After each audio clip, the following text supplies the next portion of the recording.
4 reasons why the end of forbearance will not lead to a wave of foreclosures. So, with forbearance plans about to come to an end, many are concerned the housing market will have a wave of foreclosures like what happened after the housing bubble, 15 years ago. So, here are 4 reasons why that won't happen. Number 1, there are fewer homeowners in trouble this time around. After the last housing crash, about 9.3 million households lost their home to a foreclosure, short sale, or because they simply gave it back to the bank.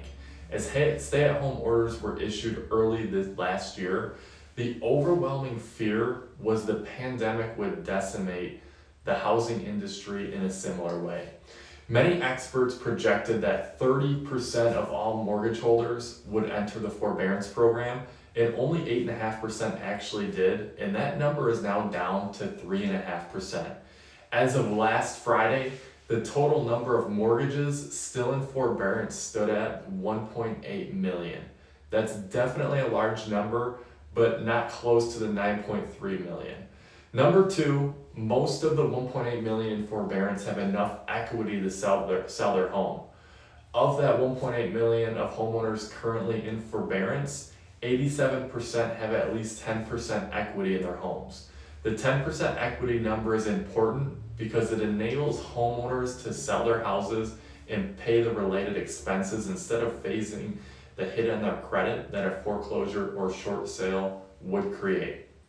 The remaining 13% might not all have the option to sell, so if the entire 13% of the 1.8 million homes went into foreclosure, that would total 240,000 mortgages.